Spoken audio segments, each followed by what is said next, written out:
एक शहंशाह ने बनवा के हसीं ताज महल सारी दुनिया को मोहब्बत की निशानी दी है। बहुत मशहूर हुआ था दोस्तों ये नगमा। इस नगमे में आए हुए कठिन शब्दों के अर्थ बताऊंगा मैं आज आपको। सलाम हिंदुस्तान, मैं हूं मोइन शमसी और ये चैनल है माय हिंदी माय उर्दू। तो दोस्तों ये नगमा था फिल्म लीडर का और फिल्माया गया था दिलीप कुमार और वैजयंती माला पर। लिखा था शकील बदायूनी ने, गाया था लता मंगेशकर और मोहम्मद रफ़ी ने, संगीतकार थे नौशाद। फिल्म 1964 में रिलीज हुई, नाम था लीडर। पहले इसकी दो लाइनें देखिए। एक शहंशाह ने बनवा के हसीं ताज महल सारी दुनिया को मोहब्बत की निशानी दी है। शहंशाह किसे कहते हैं? अगर मैं आपसे ये पूछूं तो आप कहेंगे कि हम जानते हैं, लेकिन ज़रा ठहरिए, आप इसका अर्थ राजा बादशाह वगैरह ही जानते होंगे शायद। हालांकि मैंने एक वीडियो में इसके बारे में तफसील से यानी कि विस्तार से बताया हुआ है, फिर भी कई लोगों ने नहीं देखा होगा वो वीडियो, तो बता देता हूँ। शहंशाह का मतलब है शाहों का शाह यानी कि महाराजा धीराज। तो ये अर्थ हुआ शहंशाह का। और हसीं कहते हैं हसीन को, यानी सुंदर, यानी कि सौंदर्यपूर्ण। ताजमहल आप जानते हैं। और दूसरी लाइन में कोई भी मुश्किल शब्द नहीं है, सारी दुनिया को मोहब्बत की निशानी दी है। अगली लाइनों को देखिए। इसके साये में सदा प्यार के चर्चे होंगे, ख़त्म जो हो न सकेगी वो कहानी दी है। इसमें भी कोई कठिन शब्द शायद नहीं है, लेकिन यहाँ ये बता दूँ कि सदा शब्द जो है इसका मतलब हिंदी में तो हमेशा ही है और ये हिंदी का सदा ही है, लेकिन अगर उर्दू के सदा शब्द की बात करें तो उसका अर्थ होता है आवाज़, लेकिन वो सदा यहाँ इस्तेमाल नहीं किया गया है। यहाँ हिंदी का शब्द सदा इस्तेमाल किया गया है। तो इसके साये में हमेशा प्यार के चर्चे होंगे और इसने एक ऐसी कहानी दे दी है जो कभी समाप्त नहीं हो सकेगी। फिर इसमें लाइनें आती हैं कि ताज वो शम्मा है उल्फत के सनम खाने की, जिसके परवानों में मुफलिस भी है ज़रदार भी है। शम्मा आप जानते हैं, शमा या शम्मा कई बार बता चुका हूँ इसके बारे में, आप जानते हैं। रोशनी देने वाली चीज़, चाहे मोमबत्ती हो, चाहे दीपक हो, दिया हो, चराग हो, हम उसे शमा कहते हैं। और उसके इर्द गिर्द आपने ख़ास तौर से बरसात के दिनों में देखे होंगे कीट पतंगे घूम रहे होते हैं, उन्हें परवाना कहते हैं। तो शमा और परवाने का अर्थ तो आप जानते हैं, लेकिन उल्फत और सनम खाना किसे कहते हैं? उल्फत का मतलब है प्रेम, लव, मोहब्बत, प्यार, आशिकी, इश्क। और सनम खाना का मतलब है वो जगह जिसमें सनम रखे हों, यानी कि वो जगह, वो कमरा जहाँ सनम का मतलब मूर्ति यानी बुत, यानी पूजा का स्थल, पूजा गृह, इबादत की जगह कह सकते हैं। तो ताजमहल मोहब्बत के पूजा गृह की यानी कि मोहब्बत की पूजा करने की जगह में रखी हुई वो शमा है, जिसके परवानों में, जिसके दीवानों में सभी तरह के लोग शामिल हैं, चाहे मुफलिस हों, चाहे ज़रदार हों। मुफलिस किसे कहते हैं? मुफलिस का मतलब है गरीब, निर्धन, और ज़रदार इसका ऑपोजिट है यानी कि विलोम है। ज़र कहते हैं धन दौलत को, ज़रदार धनी लोग, धन दौलत वाले। तो ताजमहल के दीवानों में तो सभी शामिल हैं, चाहे गरीब हों, चाहे अमीर हों।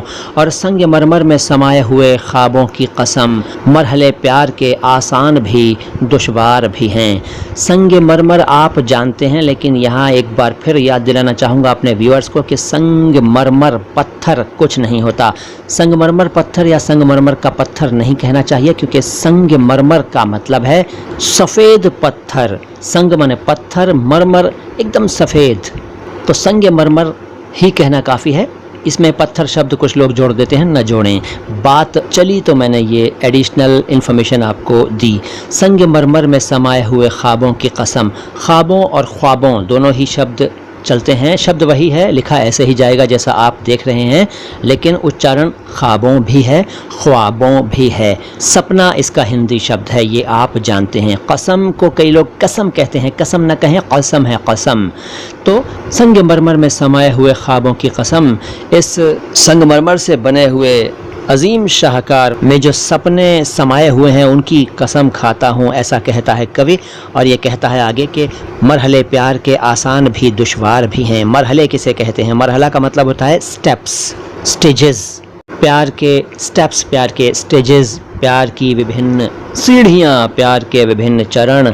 आसान भी हैं और दुश्वार भी हैं। दुश्वार का मतलब मुश्किल है, ये आपको अंदाज़ा हो गया होगा। आसान शब्द के साथ इसका आना आपको बताता है कि आसान का मतलब आसान है तो दुश्वार का मतलब मुश्किल होगा। जी हाँ, बिल्कुल सही बात है, दुश्वार का मतलब है मुश्किल। फिर लाइनें आती हैं कि दिल को एक जोश इरादों को जवानी दी है, एक शहंशाह ने बनवा के हसीन ताजमहल सारी दुनिया को मोहब्बत की निशानी दी है। दिल को एक जोश इरादों को जवानी दी है, इसमें कोई मुश्किल शब्द नहीं है। तो आगे चलते हैं, आगे लाइनें आती हैं कि ताज एक जिंदा तसव्वुर है किसी शायर का, इसका अफसाना हकीकत के सिवा कुछ भी नहीं। ताज यानी कि ताजमहल, जिंदा यानी कि जीवित, तसव्वुर यानी कि कल्पना, इमेजिनेशन।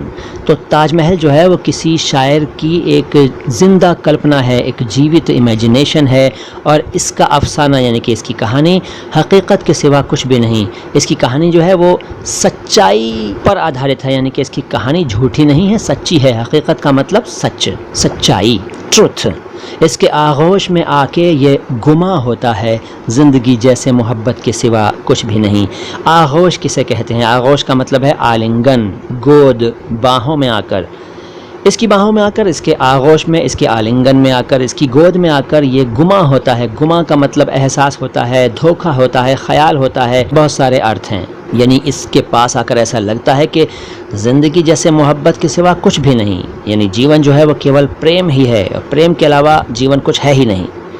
ताज ने प्यार की मौजों को रवानी दी है। मौज किसे कहते हैं? मौज का मतलब लहरें। ताज ने प्यार की लहरों को रवानी दी है। रवानी का मतलब है फ्लो, गति, मूवमेंट। फिर लाइनें आती हैं, ये हसीन रात, ये महकी हुई पुरनूर फ़ज़ा, हो इजाज़त तो ये दिल इश्क का इजहार करे।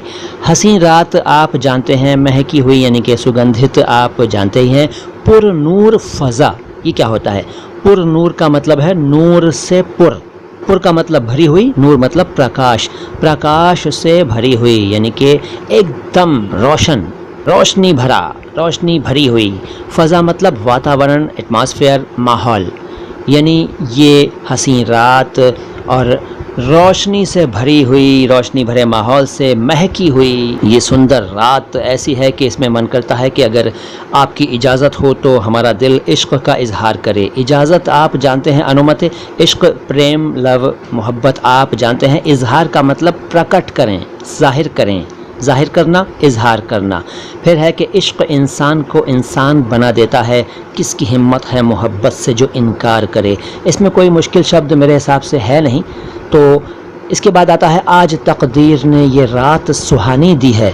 तकदीर का मतलब किस्मत, मुक़द्दर, भाग्य, प्रारब्ध। और सुहानी तो आप जानते हैं, सुहावनी भी कहते हैं इसे। आज तकदीर ने ये रात सुहानी दी है, एक शहंशाह ने बनवा के हसीन ताजमहल सारी दुनिया को मोहब्बत की निशानी दी है।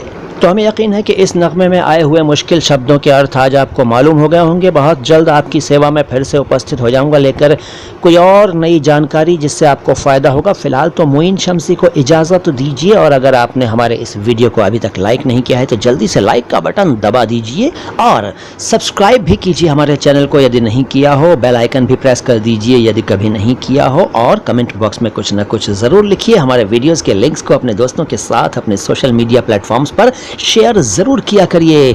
सलाम हिंदुस्तान।